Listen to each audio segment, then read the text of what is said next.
She got to the ice gate, she opened the door, she put one skate onto the ice, and she started to slide forward. She put the other skate on, and she started to slide a little bit more. She started to wobble and sway. She almost fell over, but then she stood up straight and tall, and her eyes got very wide. Her nose started to twitch, and she went, ah, ah, ah, ah, ah, ah, ah. And when she sneezed, fire shot out of her nose and melted some of the ice. And poor Zimmer was standing in a puddle on the concrete. And her friend said, Zimmer, you're sick. Go home. You can't be here if you're going to be melting the ice. And so Zimmer took off her helmet, and she took off her skates, and she walked slowly home, dragging her tail behind her. Now, when she got home, her mom said, Zimmer, what are you doing home so soon? It's your birthday. You should be having fun with your friends. And Zimmer said, oh, Mom, my friends said, you're sick. You've got to go home. Well, I sneezed and melted some of the ice. And her mother felt her forehead to see if she was sick. But she didn't have a fever. But her mother decided she'd make a big pot of chicken noodle soup. And she stirred in lots of love. And Zimmer ate bowl after bowl of chicken noodle soup.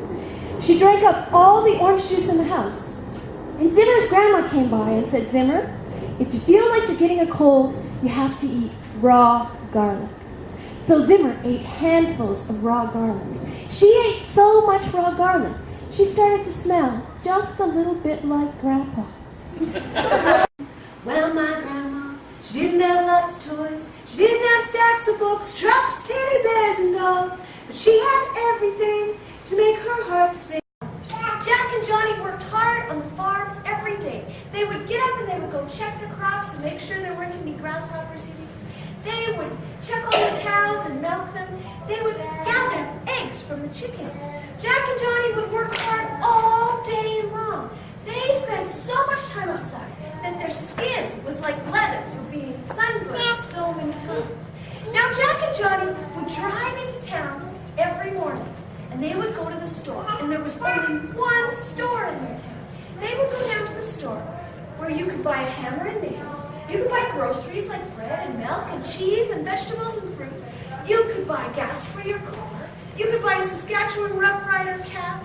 You could buy tools and belts. You could buy boots. You could buy almost everything there. But they didn't like to go shopping. Do you like shopping? Yeah. They didn't like shopping at all. But they went down to the grocery store because in the back of the store there was a big table where all the men would go to drink coffee every morning and solve the world's problems. Well, Jack and Johnny would go sit with their friends, and once in a while their friends would say, Jack and Johnny, you guys should go on a vacation. And Jack and Johnny would say, no way, we have too much work to do. There's so much to do on our farm. And once in a while one of their friends would say, Jack and Johnny, you've never gone fishing. You guys should try fishing, it's so much fun. And they'd say, oh no, the lake is too far away. We have to stay home and take care of the cows and the chickens and the crops. We don't have any time to go fishing. But one day, one of their friends brought a plate of fish. And it was so good. And it was fresh fish from a northern Saskatchewan lake. And they tasted that fish and it was so delicious that they thought, we've got to go fishing someday. So one morning when the sun was shining just like today, they looked out the windows and they thought, let's go fishing.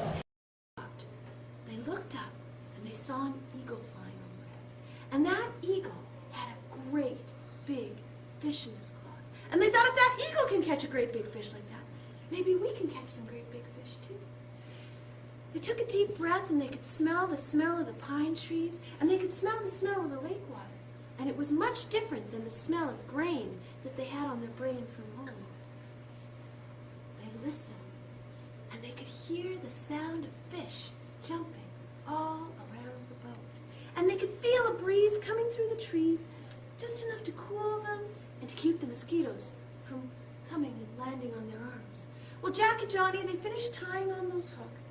And Uncle Jack, he cast out. And on that very first cast, there was a bite. There was something on the end of the line. There was something so big on the end of the line that it started to pull the boat forward. Well, they reeled back Jack, and they pulled and they reeled, and Uncle Johnny had to hold on to the rod because it was so strong. Well, Uncle Jack reeled and pulled, and their muscles were bulging, and their veins were sticking out of their foreheads. Well, they reeled and they pulled and they reeled and they fought until they pulled out a gigantic jackfish. And Uncle Jack looked at that jackfish and he said, "Whoa, this is the best day ever. My name is Jack, and I just caught a giant jackfish. This is amazing." And Johnny said, "Oh, this is so cool. I'm going to catch a Johnny fish." And Jack said, "Johnny, don't be ridiculous. There's no such thing as a Johnny fish." And Johnny said, "Well, I'm going to catch something bigger than that." So Uncle Johnny, he picked out a big hook and he tied it on. And he cast out, and he reeled it in nice and slow. And on that very first cast, there was nothing. Nothing. "Oh, fishing is so boring," he said. And Uncle Jack said, "Johnny, don't be ridiculous. Fishing isn't boring. Fishing takes patience. Fishing takes time. You just have to relax and enjoy the day." So Uncle Johnny thought maybe this hook is broken. So he switched it for another one. Tied it on tight, and he cast out again. And he reeled it in nice and slow again. And he gave it little flicks because he heard that sometimes the fish, they need to think that it's a little bug, and little bugs kind of flick on the surface. So he flicked it a little bit, and he reeled it in nice and slow, but still nothing. Oh. So he changed his hook again. And this time, he cast out and he reeled it in as fast as he could. Ah! And there was a tug. There was something so big on the end of the line, he could barely even reel it. That fishing rod was shaking. He had to get Uncle Jack to hold on to the rod, and he reeled and he pulled and he reeled, and they watched that fishing rod almost bend in half. It looked like it was almost going to snap. Well, they reeled and they pulled and they reeled and they worked together, and their veins were popping out of their foreheads, and sweat was dripping down their faces, and their muscles were bulging, and they worked so hard, and they pulled and they worked together until they pulled up a gigantic, slimy, dripping in seaweed, covered in mud, stinky, disgusting old boot. Well, Uncle Johnny looked at that boot and he said, "Oh, I caught a boot! I caught a boot! This is so great! I caught a boot! Do you think it's my size? Do you think it'll fit me? Do you think I can catch the other one? Oh, this is so amazing!" And Uncle Jack said, "Johnny, don't be ridiculous! It's just a piece of garbage. Chuck it back in the lake."